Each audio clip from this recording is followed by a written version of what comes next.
বর্তমান সময়ে বিশ্ব রাজনীতির অন্যতম আলোচিত এক নাম ডোনাল্ড ট্রাম্প। এক মেয়াদের বিরতির পর দ্বিতীয় মেয়াদে বিশ্ব পরাশক্তি যুক্তরাষ্ট্রের প্রেসিডেন্ট নির্বাচিত হয়েছেন তিনি। ক্ষমতা গ্রহণের আগে এখন নিজের প্রশাসন গুছিয়ে নেওয়ার কাজ করছেন তিনি। এর মধ্যে জানা গেল ট্রাম্প তার প্রতিরক্ষা মন্ত্রী হিসেবে ফক্স নিউজের উপস্থাপক পিট হেগসেথকে বেছে নিয়েছেন। স্থানীয় সময় 12 নভেম্বর মঙ্গলবার এক বিবৃতিতে যুক্তরাষ্ট্রের সদ্য নির্বাচিত প্রেসিডেন্ট ট্রাম্প কথা জানান। খবরটি প্রকাশ করেছে বার্তা সংস্থা রয়টার্স। মঙ্গলবার রাতে নিজের সামাজিক যোগাযোগ মাধ্যম ট্রুথ সোশ্যালে একটি পোস্টে ট্রাম্প বলেন, পিট একজন বলিষ্ঠ ও স্মার্ট মানুষ। তিনি আমেরিকা ফার্স্ট নীতির একজন সত্যিকারের বিশ্বাসী। তার নেতৃত্বে মার্কিন সামরিক বাহিনী আবার দুর্দান্ত হবে। যুক্তরাষ্ট্র কখনোই পিছিয়ে পড়বে না। তবে এ ব্যাপারে হেগসেথের কাছ থেকে এখনো কোনো প্রতিক্রিয়া পাওয়া যায়নি।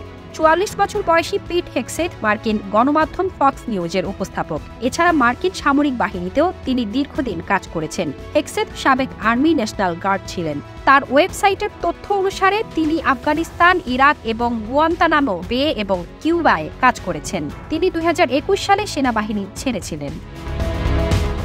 এদিকে শপথ নেওয়ার আগে পরিকল্পনা অনুযায়ী নিজের প্রশাসন সাজাচ্ছেন ট্রাম্প। এরই অংশ হিসেবে গত বৃহস্পতিবার হোয়াইট হাউসের চিফ অব স্টাফ হিসেবে সুশি উইলসের নাম ঘোষণা করেন এই রিপাবলিকান নেতা।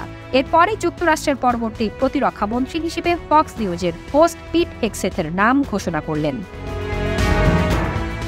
এছাড়া চীনের প্রতি কঠোর অবস্থানের কারণে পরিচিত যুক্তরাষ্ট্রের রিপাবলিকান দলীয় 2 আইন প্রণেতা মার্কো রুবিও এবং ক্রিস্টি নোয়েম নবনির্বাচিত প্রেসিডেন্ট ডোনাল্ড ট্রাম্প নেতৃত্বাধীন প্রশাসনের শীর্ষ 2 পদের দৌড়ে রয়েছেন। এর আগে ট্রাম্প তার প্রশাসনের স্বরাষ্ট্রমন্ত্রী দায়িত্বে ডাকোটা সাউথ অঙ্গরাজ্যের গভর্নর ক্রিস্টি নোয়েমের নাম ঘোষণা করেন। ট্রাম্প প্রেসিডেন্ট হিসেবে শপথ নেবেন আগামী বছরের 20 জানুয়ারি।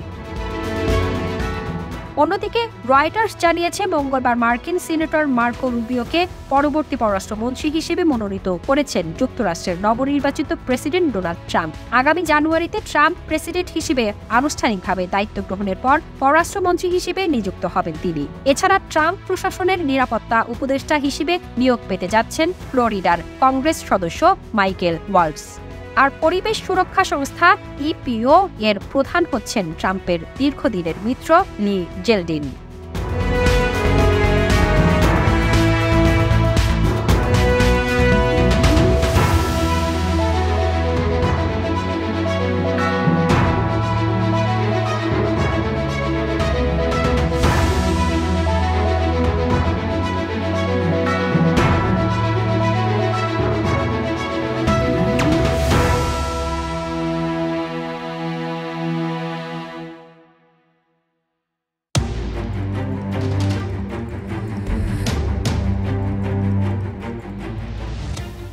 যুক্তরাষ্ট্রের প্রেসিডেন্ট নির্বাচিত হলেও আনুষ্ঠানিকভাবে ক্ষমতা বুঝে পাওয়ার জন্য ডোনাল্ড ট্রাম্পকে অপেক্ষা করতে হচ্ছে 20 জানুয়ারি শপথ গ্রহণের সময় পর্যন্ত।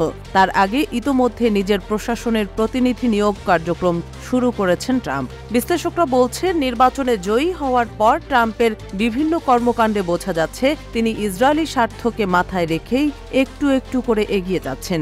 এরই ধারাবাহিকতায় সম্প্রতি জানা গেছে আরকানসাসের সাবেক গভর্নর এবং রক্ষণশীল রাজনীতিক মাইক হাকাবিকে ইসরায়েলের পরবর্তী রাষ্ট্রদূত হিসেবে ঘোষণা করেছেন নবনির্বাচিত মার্কিন প্রেসিডেন্ট ডোনাল্ড ট্রাম্প।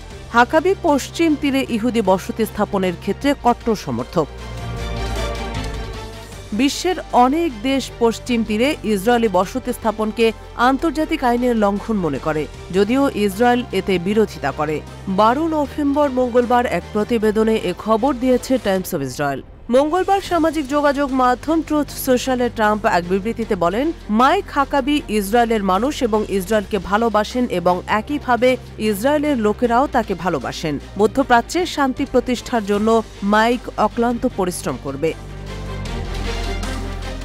জানা গেছে হাকাবি তার ইসরায়েলপন্থী দৃঢ় অবস্থানের জন্য পরিচিত এবং অধিকৃত ফিলিস্তিনি অঞ্চলে ইসরায়েলি বসতি সম্প্রসারণকে প্রকাশ্যে সমর্থন করেছেন, যা তাকে আন্তর্জাতিক রাজনীতিতে একটি বিতর্কিত ব্যক্তিত্বে পরিণত করেছে। তিনি জেরুজালেমে মার্কিন দূতাবাস স্থানান্তরের সমর্থকও ছিলেন। যদি ট্রাম্পের ঘোষণা অনুযায়ী হাকাবিকে ইসরায়েলের রাষ্ট্রদূত হিসেবে মনোনীত বা নিযুক্ত করা হয়, তবে এটি সম্ভবত মার্কিন কূটনীতিতে ইসরায়েলি নীতির ধারাবাহিকতার নির্দেশ। হাকাবির রাষ্ট্রদূত হওয়ার মাধ্যমে ইসরায়েলের বসতি স্থাপন নীতির সমালোচকদের সাথে উত্তেজনা সৃষ্টি করতে পারে। এই নিয়োগ মধ্যপ্রাচ্যে মার্কিন নীতির উপর বৃহত্তর রাজনৈতিক বিভাজনের প্রতিফলন ঘটাবে, যেখানে রক্ষণশীল কণ্ঠস্বর প্রায়ই ইসরায়েলের বসতি স্থাপনের অধিকারকে সমর্থন করে। তবে ফিলিস্তিনির সমস্যা সমাধানে ইসরায়েলের প্রয়োজন ছিল উদার ভারসাম্যপূর্ণ মার্কিন নীতি, কিন্তু কট্টরপন্থী হাকাবিকে নিয়োগ দিয়ে পরিস্থিতি আরও জটিল করল মার্কিন যুক্তরাষ্ট্র। উল্লেখ্য যে 2018 সালে প্রথম মেয়াদে যুক্তরাষ্ট্রের ইসরায়েল দূতাবাস তেল আবিব থেকে জেরুজালেমে সরিয়ে নেন ট্রাম্প। মূলত এর মাধ্যমে জেরুজালেমকে ইসরায়েলের রাজধানী হিসেবে স্বীকৃতি দেন তিনি।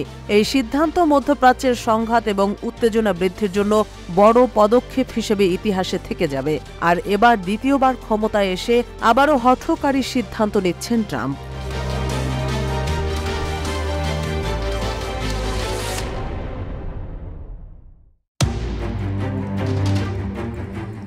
যুদ্ধক্ষেত্রে ইরান সমর্থিত প্রতিরোধ গোষ্ঠীগুলোর একের পর এক হামলার প্রতাপে ইসরায়েলের অবস্থান এখন অনেকটাই নড়বড়ে। আবার তেল আবিবের ওপর যে কোনো সময় ইরান প্রতিশোধমূলক হামলা চালাতে পারে এমন আশঙ্কায় কঠিন সময় পার করছে নেতানিয়াহুর দেশ। তবে এসবের মাঝেও ইসরায়েল যেমন গাজা ও লেবাননে অবিরাম হত্যাযজ্ঞ চালিয়ে যাচ্ছে, ঠিক তেমনি বাকযুদ্ধ জারি রেখেছে ইসলামী প্রজাতন্ত্র ইরানের সাথে। তবে এবার খ্যাপাটে নেতানিয়াহু মঙ্গলবার সরাসরি ইরানি জনগণদের টার্গেট করে একটি বার্তা ছুড়ে দিয়েছেন। তিনি বলেছেন, ইরানের সর্বোচ্চ নেতা আয়াতুল্লাহ আলী খামেনির সরকার নিজ দেশের জনগণকে ইসরায়েলের থেকেও বেশি ভয় পায়। এক ভিডিও বার্তায় নেতানিয়াহু বলেছেন, জনগণকে ভয় পায় বলেই ইরানের আশা আকাঙ্ক্ষা এবং স্বপ্নগুলো ভেঙে দেওয়ার চেষ্টায় অনেক বেশি সময় ও অর্থ খরচ করছে তেহরান সরকার। ইরানে নারীদের অধিকার আন্দোলনের বিষয়ে ইঙ্গিত করে নেতানিয়াহু বলেন, আমি আপনাদের যে কথা বলতে চাই তা হলো আপনাদের স্বপ্নগুলো নষ্ট হতে দেবেন না। আমি ফিসফিস করে শুনতে পাই নারী জীবন স্বাধীনতার আর্তনাদ, জান জিন্দেগি আজাদি। নেতানিয়াহু আরও বলেন, আশা ছাড়বেন না, আর জেনে রাখবেন ইসরায়েল এবং মুক্ত বিশ্বের অন্যরা আপনাদের পাশে আছে। এর মাঝে অক্টোবরে ইসরায়েলে ইরানের চালানো ব্যালিস্টিক ক্ষেপণাস্ত্র হামলার প্রসঙ্গ টেনে এনে নেতানিয়াহু বলেন, এতে ইরানি জনগণের প্রায় $230 কোটি পরিমাণ মূল্যবান অর্থ খরচ হয়ে গেছে, আর তা দিয়ে ইসরায়েলের অতি সামান্য ক্ষতি করতে পেরেছে ইরান। উল্লেখ্য যে গত 1 অক্টোবর ইসরায়েলে উক্ত হামলা চালিয়েছিল ইরান। এর জবাবে গত 26 অক্টোবর ইরানে পাল্টা হামলা চালায় ইসরায়েল। এর আগেও নেতানিয়াহু গাজা ও লেবাননের জনগণের পাশাপাশি ইরানি জনগণের উদ্দেশ্যে সরাসরি বার্তা দিয়েছিলেন। মঙ্গলবারের বার্তায় তিনি বলেন, ইরান যদি অবাধ হতো এবং সেখানকার তহবিলগুলো যুদ্ধ খাতে খরচ না করে শিক্ষা, রাস্তাঘাট, পানি ও হাসপাতাল খাতে খরচ করা হতো, তাহলে ইরানের মানুষের জীবন অন্যরকম হতে পারত। খামেনির সরকার ইরানের জনগণকে এসব সুবিধা দিচ্ছে না বলে অভিযোগ করেন নেতানিয়াহু। তার দাবি, ইরান সরকার দেশকে গঠন করার চেয়ে ইসরায়েলকে ধ্বংস করার কাজেই বেশি মনোযোগী। ইরানি জনগণকে উদ্দেশ্য করে ইসরায়েলি প্রধানমন্ত্রী বলেন, আমি জানি আপনারা এ যুদ্ধ চান না, আমিও এ যুদ্ধ চাই না, ইসরায়েলের জনগণ এ যুদ্ধ চায় না।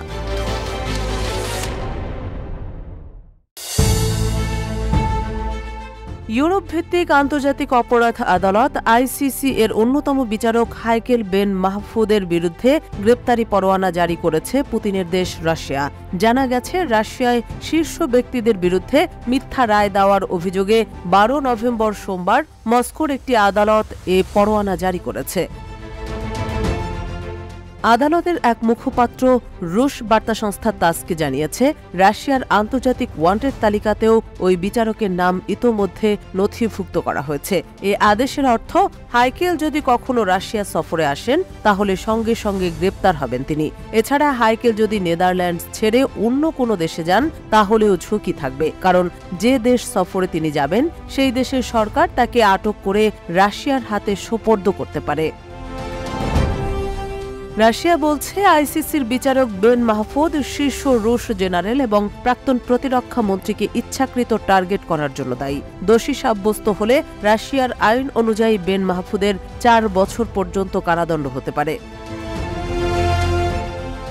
গত জুন মাসে রাশিয়ার সাবেক প্রতিরক্ষামন্ত্রী সের্গেই শোইগু এবং রুশ সেনাবাহিনীর chief of general staff Valery গেরাসিমভের বিরুদ্ধে ইউক্রেনে যুদ্ধাপরাধের অভিযোগে গ্রেপ্তারি পরোয়ানা জারি করেছিলেন তিনি। এই পদক্ষেপ নেওয়ার 5 মাসের মধ্যে তার বিরুদ্ধে একই পাল্টা পদক্ষেপ নিল মস্কো। এর আগে গত বছর ইউক্রেনীয় শিশুদের পাচারের অভিযোগে রাশিয়ার প্রেসিডেন্ট ভ্লাদিমির পুতিন এবং দেশটির শিশু অধিকার বিষয়ক কমিশনার মারিয়া লাভোভা বেলোভার বিরুদ্ধে গ্রেপ্তারি পরোয়ানা জারি করেছিল নেদারল্যান্ডস ভিত্তিক আন্তর্জাতিক অপরাধ ট্রাইব্যুনাল। আইসিসির শীর্ষ প্রসিকিউটর করিম খানের আবেদনের ভিত্তিতে জারি করা হয়েছিল এই পরোয়ানা। করিম খান নিজেও অবশ্য বর্তমানে বিপদে আছেন। তার বিরুদ্ধে আইসিসির এক সহকর্মীকে যৌন নিপীড়নের অভিযোগ উঠেছে। সেই অভিযোগের তদন্ত শুরু হয়েছে ইতোমধ্যে। এদিকে রাশিয়ার সঙ্গে ব্যাপক কৌশলগত অংশীদারিত্ব চুক্তি অনুমোদন করেছে উত্তর কোরিয়া। এই চুক্তিকে দুই দেশই ঐতিহাসিক বলে উল্লেখ করেছে। চুক্তি অনুযায়ী দুই দেশ টেকসই আঞ্চলিক ও আন্তর্জাতিক শান্তি ও নিরাপত্তা নিশ্চিত করতে পরস্পরকে সহযোগিতা করবে। স্থানীয় সময় সোমবার মস্কোর সঙ্গে চুক্তি অনুমোদনের জন্য একটি ডিক্রিতে সই করেন উত্তর কোরিয়ার নেতা কিম জং উন। এর আগে গত শনিবার রুশ পার্লামেন্টের উভয় কক্ষেই চুক্তিটি অনুমোদনের পর প্রেসিডেন্ট পুতিন নথিতে সই করেন।